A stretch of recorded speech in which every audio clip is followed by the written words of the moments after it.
Thank you very much. I will start by walking you through that evaluation form. The first answer is optional. The second one, excellent. You're not finding this good. Yeah, you're not writing. Okay. Then very much, and very much, and very much. I'm just helping out here with I taught at Shippensburg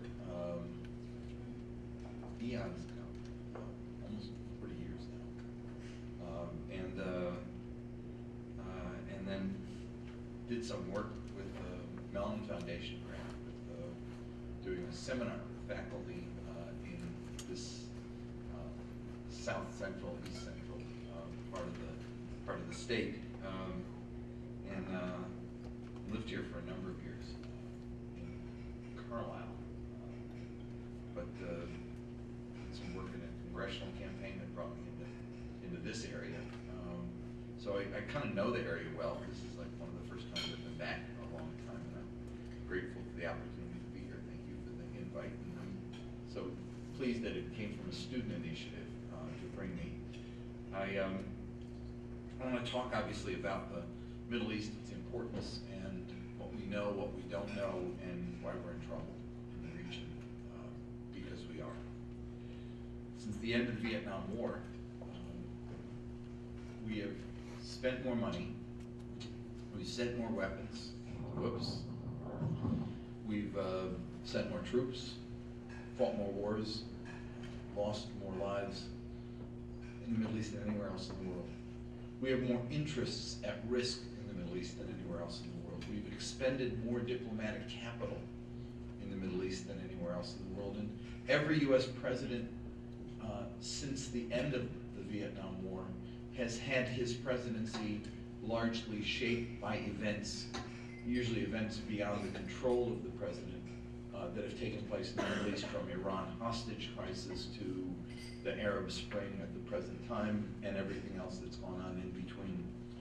And yet with all of that huge investment, and not just investment in terms of the politics and the governmental involvement, but the largest group of American business people living anywhere else in the world is in Saudi Arabia, in a lovely little area in the east. It looks like Levittown on the Gulf, on the Persian Gulf.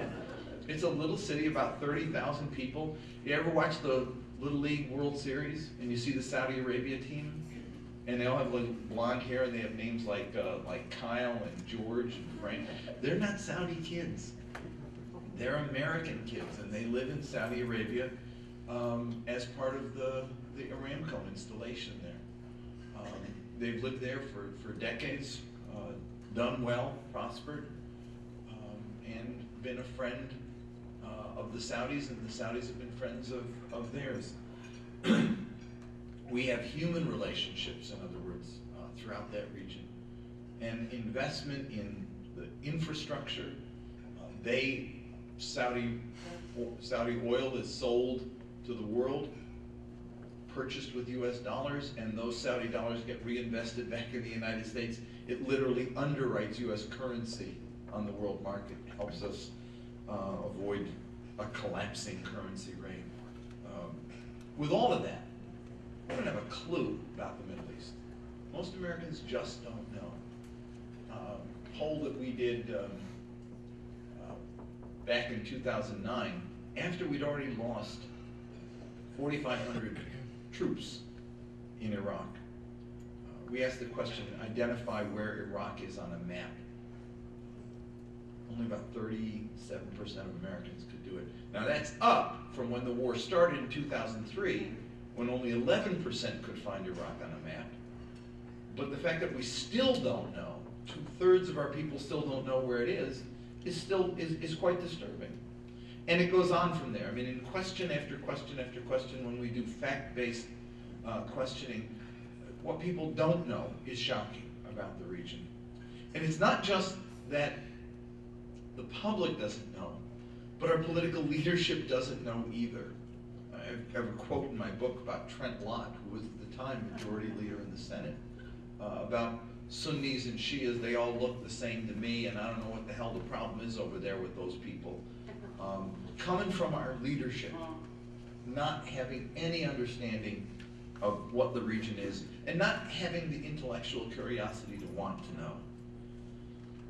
And so we've got all of those interests in the region, and we've suffered from a lack of knowledge, and that's created enormous policy problems for us, because we make judgments that are not information-based judgments as we determine how we should behave. Now, we have two major concerns that have sort of focused our policy now for the last several decades. One is oil. It's the movement of oil, and so it's oil and shipping that have been a big concern of ours. And Israel. One is an economic concern, and it's a concern that is important to the world community. And Israel has become a domestic political concern, and therefore politicians want to protect and defend and support in any way they can Israel, because of the domestic political fallout that will incur if they don't. Now, those two interests, though they could diverge in several instances, have been able to be meshed into a coherent policy, and they worked for decades. During the Cold War, we saw Israel as our ally. Arabs were with the Soviet Union, but the Gulf oil countries that produced oil wanted protection from the Soviet Union. They were afraid of communist incursions into their region, and so they sought an alliance with us. And so we had the sort of the nationalist leftist regimes in the north, the republics, as it were, and we had the traditional monarchies in the south. They were our allies, and Israel was in the middle of it, and everything got along just cozy. And it worked. Worked for decades. The Arab-Israeli conflict was there. It was real. Israel would every once in a while do something, or Palestinians would do something, or there'd be a war. But we were able to manage it. We were able to manage it because even the regimes that were the leftist regimes, or the nationalist regimes, managed public opinion. Never would let things get out of control, because they didn't want to create internal dissent that would challenge their ability to govern. And so the situation was, though the interests could diverge, we were able to control it. Sadat made peace with Israel. Mubarak sustained the peace with Israel. The Assad family in Syria never made peace with Israel, but also didn't want to make war with Israel. And so there was this low-level kind of simmering of dissent, but it would never boil over because it was always able to be controlled. But that's now no longer the case. And I want to talk to you about where we are today with these two interests that we have in the region. One is oil, and the other is this political domestic concern about Israel, and the fact that the ability to manage the two has now spun out of control. Let's go back to the beginning to see why. We flash back about a century ago, right before World War I was about to begin. The British were busy sort of tidying up world affairs, trying to get themselves positioned. And they made an offer, an alliance with Arabs who were becoming quite restive. The Ottoman Empire was in trouble. It was, there were economic pressures, and they were putting pressures to the south on the Arabs to pay more taxes and to provide more soldiers and troops for their armies. And there was dissent beginning to emerge in the Arab world. And because the Arabs were restive, the British saw this as the possibility of cultivating an ally, and they did. They signed an agreement with a leading religious figure in the Arabian Gulf, who was promised that if the Arabs were to join with the Allies in World War I, that the British would recognize the Arab claim for sovereignty from the Turks at the end of the war. And this agreement, signed in letters exchanged between a British general and the Sharif of Mecca,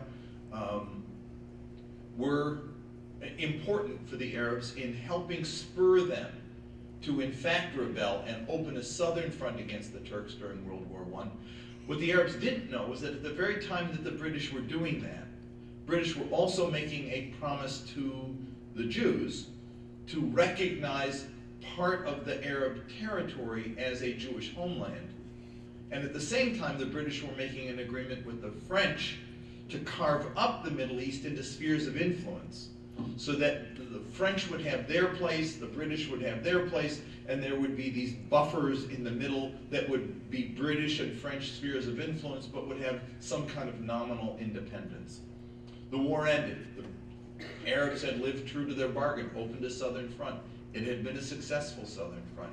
It had helped distract the Ottomans, had liberated those territories, and the Arabs presented the bill due. Whereupon they discovered that in fact another plan had already been cooked out beyond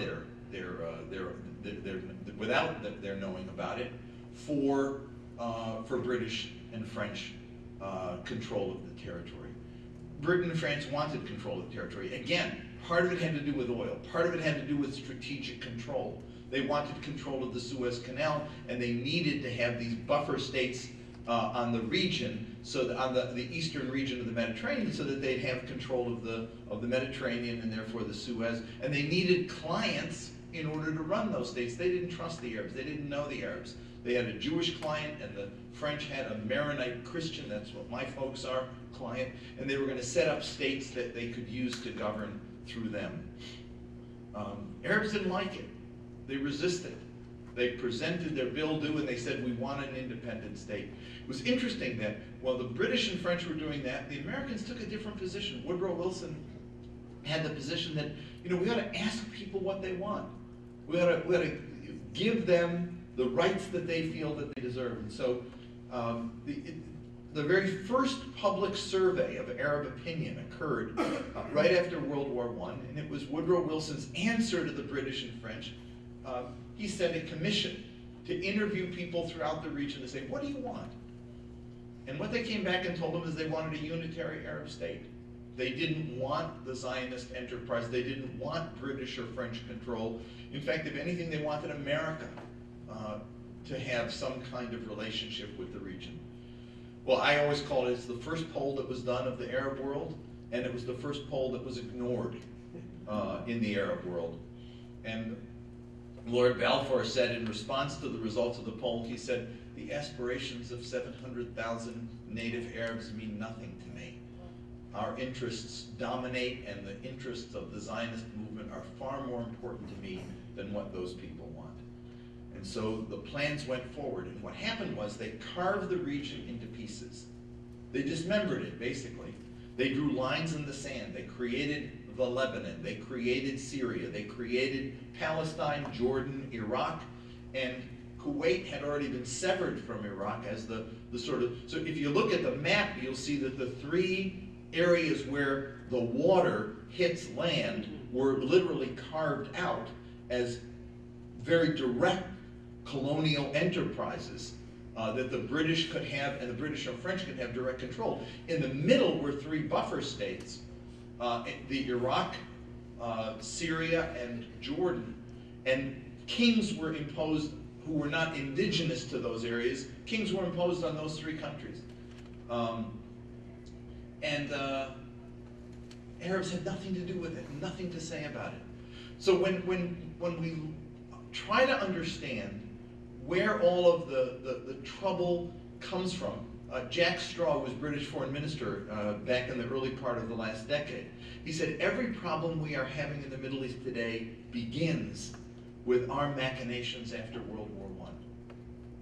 Whether it be the Iraq-Kuwait conflict, whether it be the Arab-Israeli conflict, whether it be the Syria-Lebanon conflict, chunks of Syria carved off to make into Lebanon, Palestine given away, Kuwait severed from Iraq. All of these lines in the sand and artificial countries created out of whole cloth began with the machinations of the great powers to protect their interests, not the interests of the people of the region. one by one, each of these little entities got their independence in one form or another. They were subordinate states, though. Had to be. I mean, Jordan had no economy to speak of.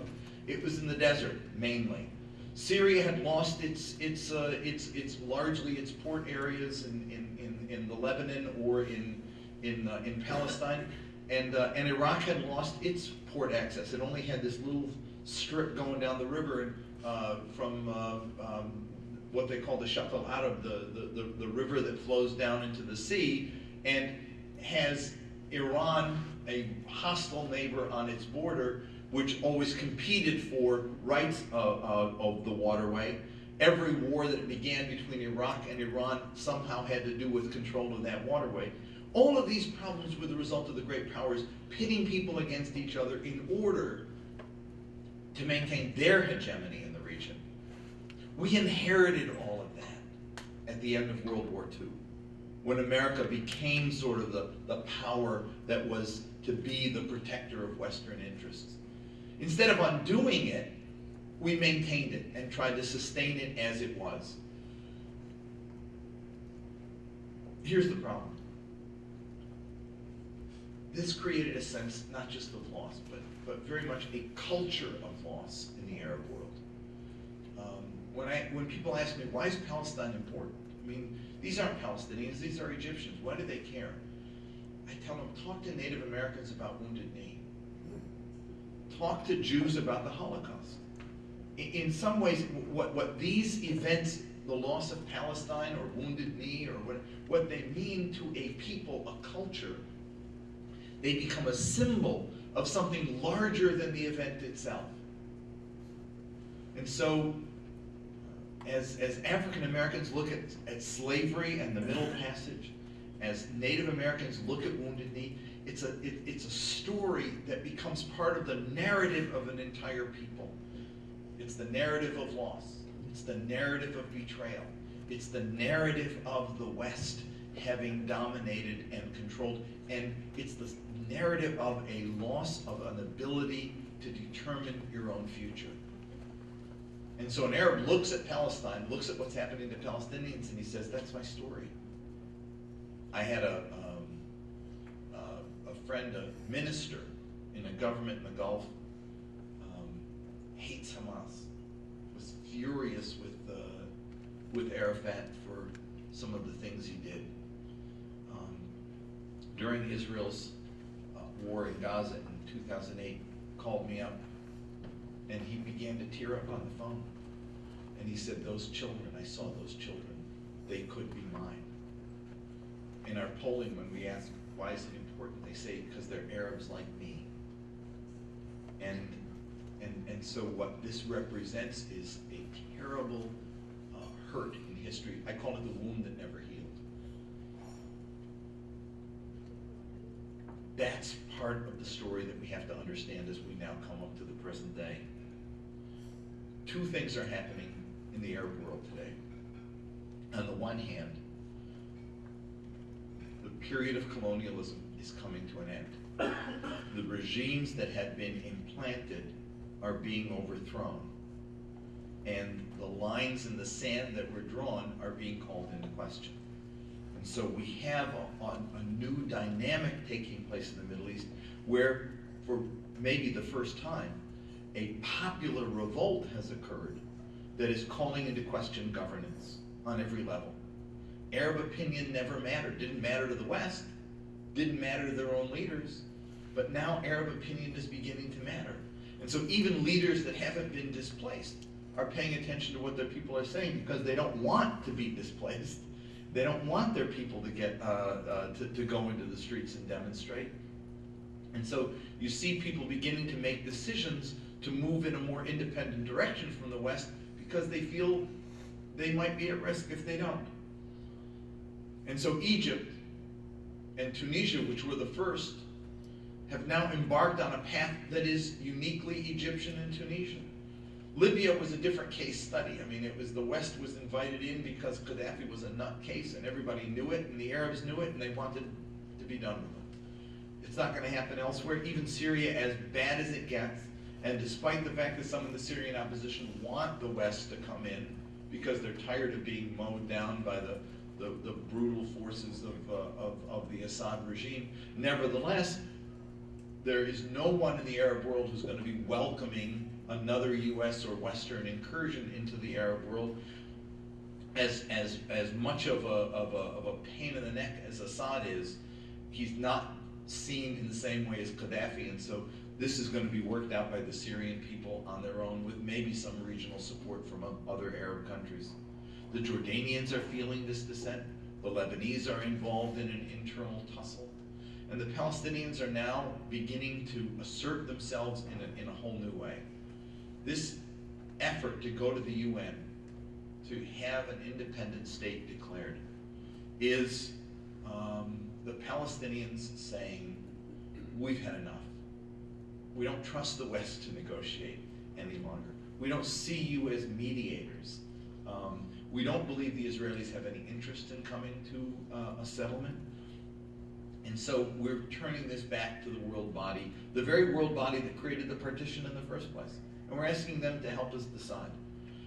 And the U.S. is coming out on the wrong side of that by expending political capital, not just with the Palestinians, trying to talk them out of it, not just by pledging and threatening to veto the resolution, telling the Israelis that's what they'll do, but by going to the Europeans and other Arab countries and saying, please don't do this, and literally pleading with them not to do it and to give us another chance.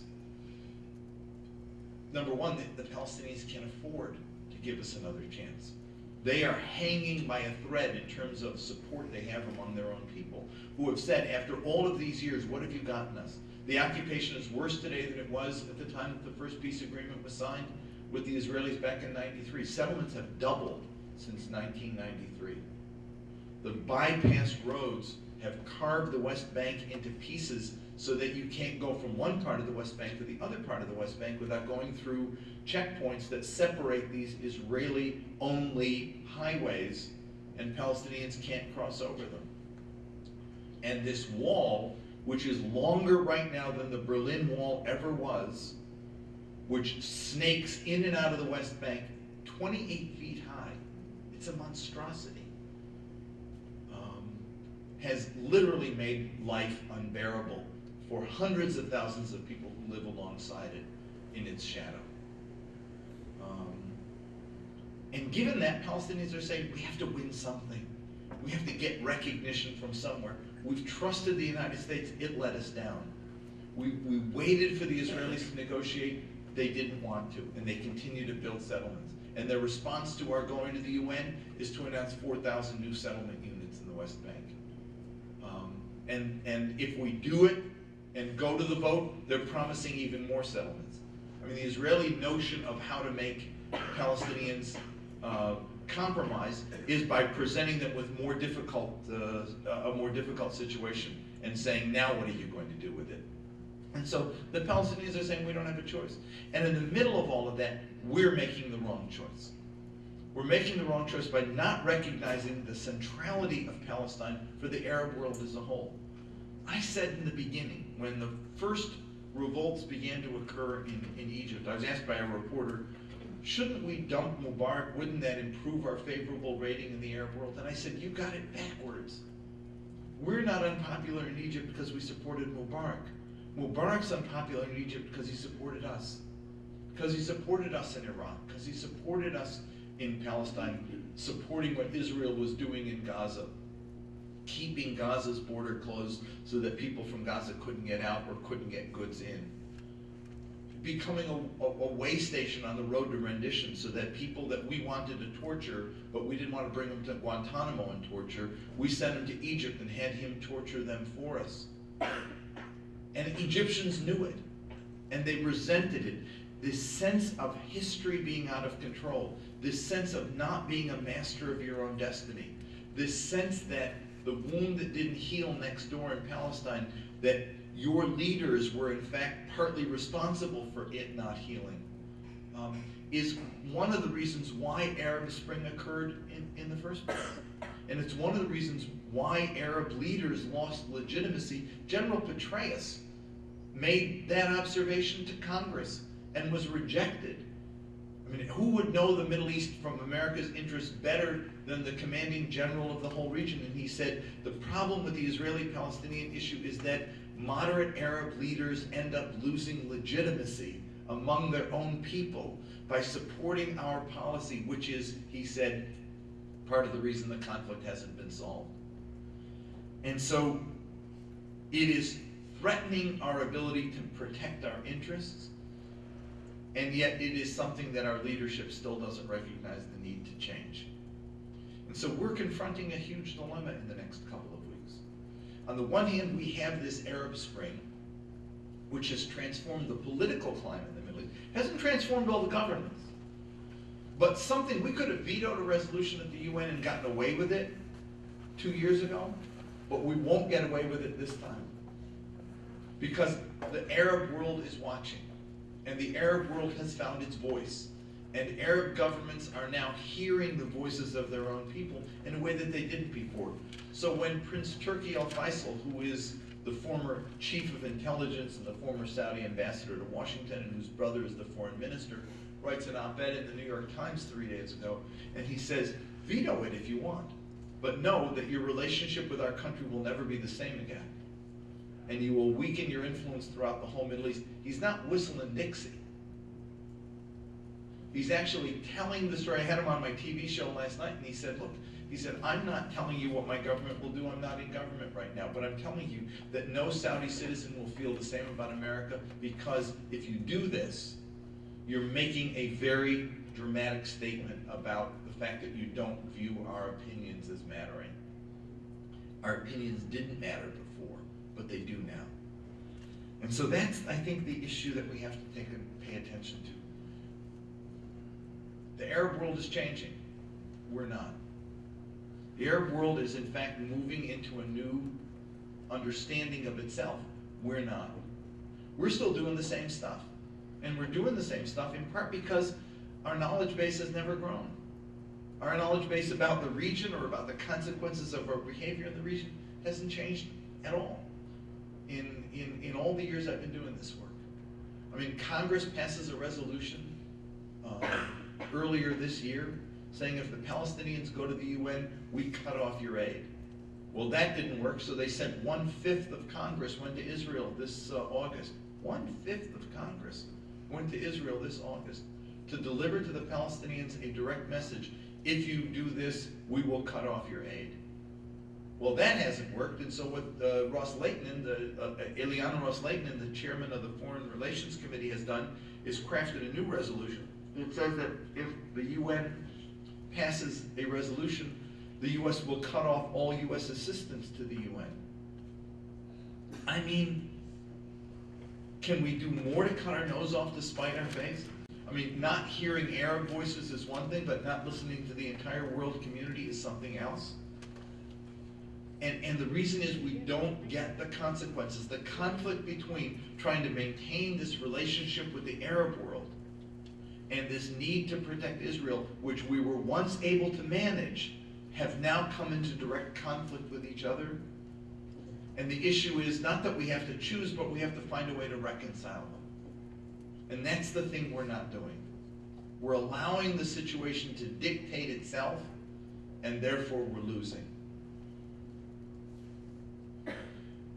When I say we don't understand, it's not just don't know the dates of this or how to find that on a map. I remember when the Dubai ports crisis occurred, and Philadelphia City Council passed a resolution to insist that under no circumstance would they let Dubai manage the ports in Philadelphia. And an enterprising reporter for the Philadelphia Inquirer went and interviewed all 15 members of the city council to ask them if they knew what Dubai was, where it was, and found that none of them did.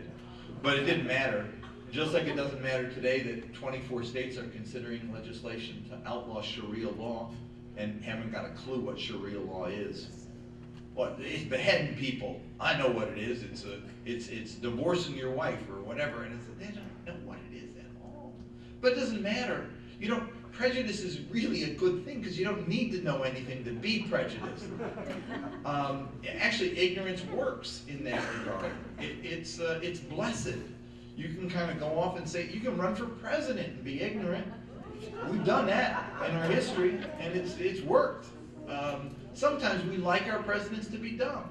Kind of makes us feel good. You know, it's like, oh, not so bad. I mean, he's pretty, just almost like him. Or now her. We got one of them too. So, but the point is that not knowing means we make bad choices. It means that we don't think about the consequences of those choices because we're not even aware of them. They're not real people to us. And therefore don't have feelings, don't have history, don't have any behaviors that we actually can influence by our behavior. When we see them through a mythic lens of stereotypes, when we see them as devoid of history, we end up making judgments that end up getting us in trouble, and them in trouble, I might add. Our education system is abominable. What you learn in elementary and secondary school, which is the knowledge base that most people have, what you learn in popular culture about Arabs and Muslims, what you learn in the political culture and in the media culture is actually quite horrifying. And what's occurred is that we've now developed a deep partisan split. I mean, Arabs and Muslims are almost like gay marriage in American politics today. When we do polling among Americans and say, do you have a favorable, unfavorable view of say, Muslims? 55% of Democrats do have a favorable attitude. 35% have an unfavorable attitude. Among Republicans, 12% have a favorable attitude. 85% have an unfavorable attitude. And so it makes sense in the 2010 election that the Republican National Committee made mosque building an issue, a wedge issue, that in 2012 they're making Sharia a wedge issue, because they know that that's where the base is. Does it serve any purpose other than an electoral purpose? No. I mean, is the Republican Party of George Herbert Walker Bush or Jim Baker or Dwight Eisenhower gone? I mean, that's the issue. I mean, adults in that party need to step forward and be helpful. And it's not that Democrats know much better. It's that Democrats aren't ignorant. They have a willed ignorance. Some of them actually do know better, but kind of don't want to know. Like the pretty girl in class who wants to be dumb because she figures that being cute and dumb is actually more attractive. It's like Democrats don't want to do the right thing or do the smart thing because it might not be politically popular. And the result, therefore, is that we have a bipartisan policy that has gotten us in deep trouble.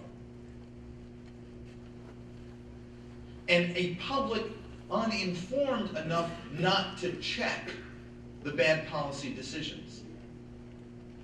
So we have Congress doing the same thing year after year after year, passing the same resolutions, presidents making the same dumb mistakes year after year after year, but no public that punishes them for it.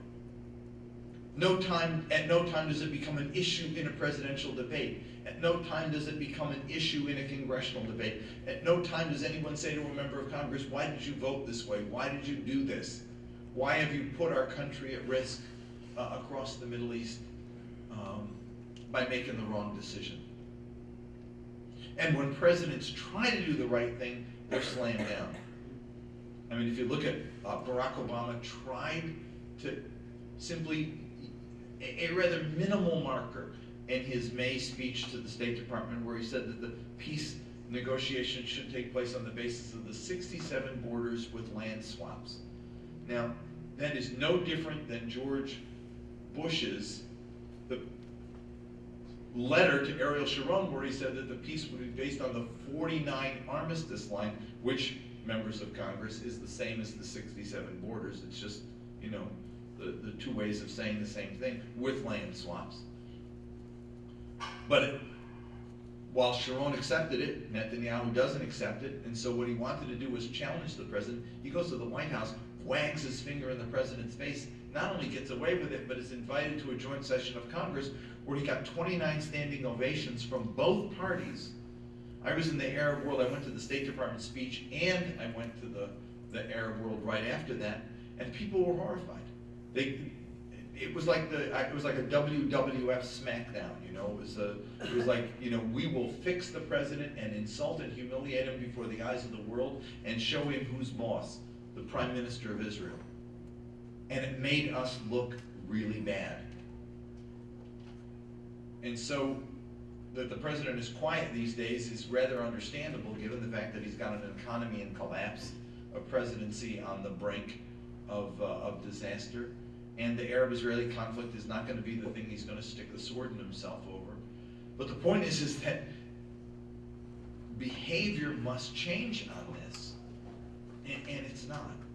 And like I said, there's no public to challenge the bad behavior that puts us at risk.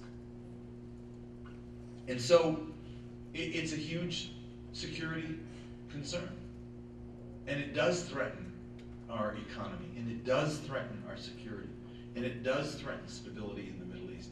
It threatens our interests in a very dramatic way. We're leaving Iraq.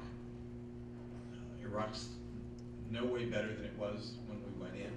In fact, Saddam is gone, but what's there right now is pretty much a very divided, in large measure ethnically cleansed country, where mixed marriages that once took hold and people who were, you know, sort of living neighborhoods and neighborhoods one upon another, Sunni, Shia, Kurd, etc., are now ethnically divided. 1/5 of Iraq's population, 1/5 of the country, are either refugees or internally displaced people. 1.3 million Christians lived in Iraq before the war began. Numbers are about 250,000 left in the country right now, living in their homes.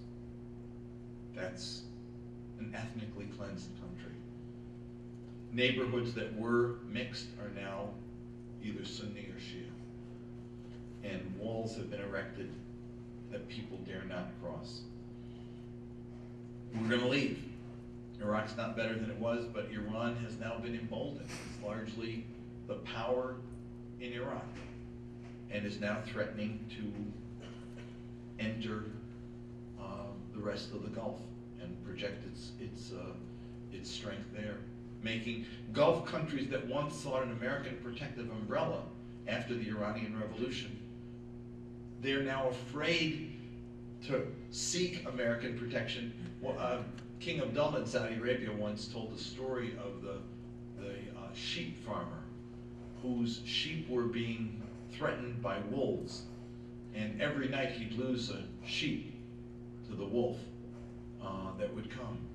And so somebody told him that he should hire guard dogs to watch the sheep, and he did. But he had to slaughter 2 sheep every day to feed the guard dogs. And he told that story to George W. Bush. He said, that's the problem we feel with you right now. You've become more costly to protect us. It's become more costly to be protected by you than the defense you provide us. And so Saudi Arabia is going off on its own, doing what it wants to do on its own, with its own allies in the region. That might be a good thing. But if you understand that despite all the whims in the economy, the ebbs and flows, and despite the fact that the U.S. currency collapses in the rest of the world, if you go to any Arab Gulf country, U.S. currency is constant, pegged against their currency, because they underwrite the value of our currency in the world market. If they do the one thing they should do to defend themselves, which is decouple their currency from the American dollar and peg it instead to the euro, or peg it instead to Chinese currency, our money would collapse in the world market. And if you see the recession we're having now, it would double in impact, and the price of oil would increase even more so, because our dollar would literally be worthless in the world market. Hundreds and hundreds of billions of dollars get recycled to underwriting our currency every year from that part of the world, something we don't understand. And so we've got interests, but we don't have knowledge. We have behaviors that get us in trouble, but we don't have a public that can check that behavior. And so we continue on our merry way, getting ourselves into more trouble as we go along, and a real test is going to come up in the next couple of weeks. I fear that even if the resolution doesn't even come up at this point, the concern is we've expended so much political capital getting ourselves in trouble that we've already done the damage. It's not a big, when people get hysterical over this thing, I say, you can have a vote and go home, and it's no big deal. But Israel got itself hysterical, and we, in turn, instead of talking them down and saying, don't get hysterical, we'll stand by you, we got hysterical with them. And the result is that we've actually made bad judgments. I'm going to end there and take some questions, but I hope this has been helpful, and maybe tie together some things for you.